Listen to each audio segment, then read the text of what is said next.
El Clasico adalah laga yang ditunggu-tunggu oleh publik sepak bola dunia. Laga yang mempertemukan dua raksasa Spanyol ini syarat akan persaingan sengit dan sudah ada sejak puluhan tahun yang lalu. Akan tetapi beberapa waktu ini El Clasico seakan kehilangan pamornya. Cetak Gol akan merangkum alasan kenapa El Clasico jangan-jangan sudah sepi.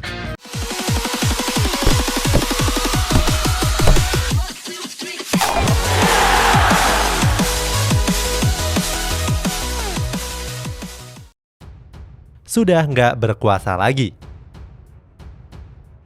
Barcelona dan Real Madrid dijuluki sebagai raksasa Spanyol bukan tanpa sebab. Keduanya adalah penguasa La Liga Spanyol sejak pertama kali diselenggarakan. Dominasi ini juga terlihat dalam 20 tahun terakhir.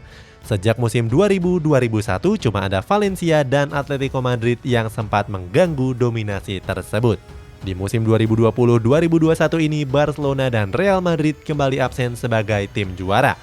Dominasi mereka diruntuhkan oleh Atletico Madrid yang menutup musim sebagai pemuncak klasemen. Atletico Madrid keluar sebagai juara dengan perolehan 86 poin. Real Madrid ada di peringkat kedua dengan 84 poin, sementara Barcelona di peringkat 3 dengan 79 poin.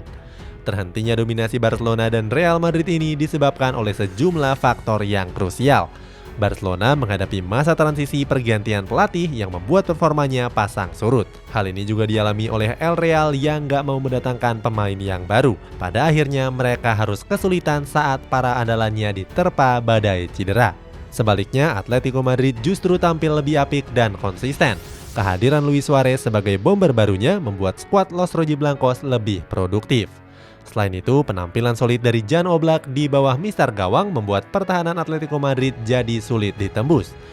Terbukti mereka jadi tim yang kebobolan paling sedikit di La Liga musim ini.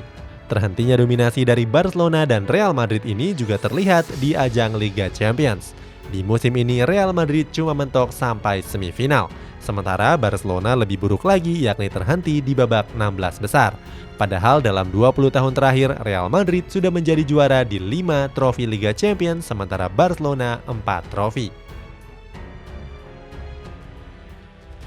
Kurangnya regenerasi pemain top. Nggak cuma sejarah panjang dalam persaingannya, kehadiran sederet pemain bintang dalam kedua tim juga jadi daya tarik tersendiri bagi laga El Clasico. Sebagai contoh, pada era 1990-an, Real Madrid diperkuat oleh pemain-pemain kenamaan seperti Iker Casillas, Roberto Carlos, Raúl González, Fernando Hierro, sampai Nicolas Anelka. Sementara di Barcelona ada pemain-pemain top seperti Pep Guardiola, Michel Laudrup, Eusebio, Luis Figo, Luis Enrique, Rivaldo, sampai Ronald Koeman yang saat ini duduk di kursi pelatih. El Clasico kembali diramaikan oleh generasi emas kedua tim di era modern. Real Madrid sempat dipersenjatai oleh trisula tangguh yang berisikan Cristiano Ronaldo, Gareth Bale, dan Karim Benzema. Sayang Ronaldo dilepas ke Italia dan berlaga di Serie A bersama Juventus. Sampai saat ini belum ada pemain yang bisa menggantikan sosok Ronaldo di skuad El Real. Sementara Gareth Bale yang sempat tampil bersinar mengalami penurunan performa dan mulai jarang dimainkan. Bale bahkan sempat dipinjamkan ke mantan klubnya yakni Tottenham Hotspur. Real Madrid sendiri nggak punya banyak pilihan selain memainkan para pemain muda seperti Vinicius Junior atau Rodrigo.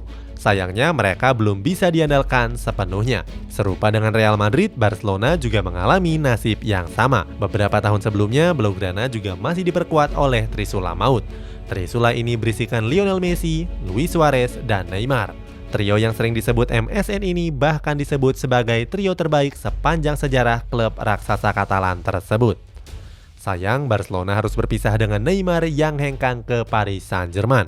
Padahal bomber asal Brazil tersebut berkontribusi besar atas banyaknya gol Barcelona yang tercipta.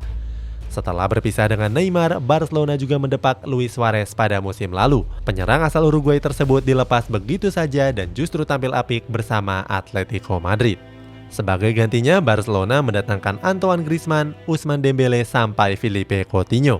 Nyatanya para pengganti tersebut justru nggak lebih baik. Nggak ada pemain yang berkarakter keras. Selain menampilkan persaingan sengit, El Clasico juga kerap diwarnai oleh aksi-aksi keras. Gak heran kalau laga ini selalu diselimuti dengan tensi yang tinggi. Jual beli tackle keras, kartu kuning, serta kartu merah sampai pertengkaran antar pemain sudah jadi momen yang wajar dalam El Clasico. Salah satu momen keras tersebut terjadi pada laga El Clasico bulan November tahun 2010 yang lalu. Saat itu, Cristiano Ronaldo dengan sengaja mendorong pelatih Barcelona yakni Pep Guardiola. Masih di laga yang sama, Sergio Ramos tersulut api emosi dan berakhir dengan tendangan keras kepada Messi. Ramos bahkan mendorong wajah dari Carles Puyol yang jadi kapten Barcelona saat itu. Selanjutnya ada laga El Clasico yang terjadi pada bulan Januari 2012 yang lalu. Saat itu Barcelona dan Real Madrid harus bertemu dalam partai perempat final Copa del Rey. Pada laga tersebut, Pepe menginjak tangan Lionel Messi yang terduduk setelah dilanggar. Aksi nakal tersebut membuat Pepe dikepung oleh para pemain Barcelona yang naik darah. Sayang, dua pemain terkeras Real Madrid di era modern ini nggak akan tampil dalam laga-laga El Clasico lagi. Pepe sudah pindah ke klub lamanya yakni FC Porto pada tahun 2019 yang lalu. Sementara Sergio Ramos yang nggak sepakat dengan perpanjangan kontraknya memilih pindah ke PSG. Padahal Sergio Ramos sudah mengabdi di Santiago Bernabeu selama 16 tahun. Barcelona mungkin gak diperkuat oleh pemain nakal dan tengil seperti Ramos dan Pepe. Tapi Barcelona punya pemain yang jago diving seperti Sergio Busquets dan Dani Alves.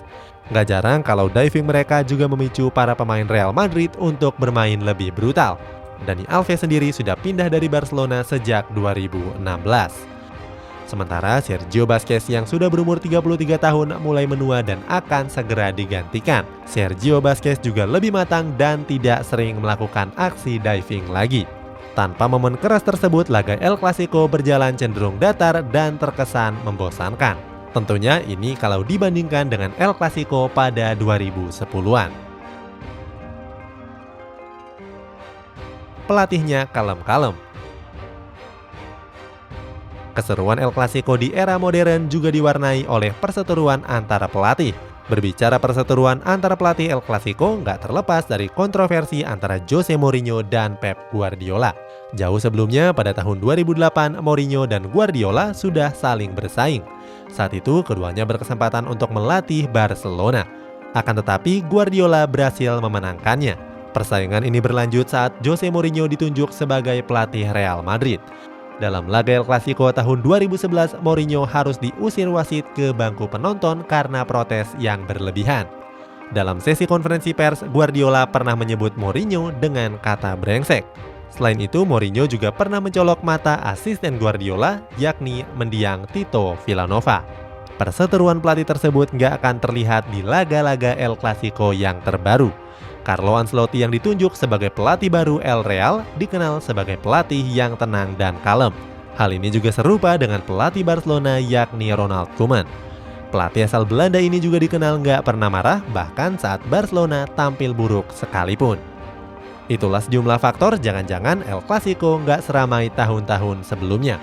Bagaimana pendapatmu? Apakah El Clasico masih ramai untuk ditonton dibandingkan tahun-tahun sebelumnya? Coba tulis di kolom komentar di bawah ini.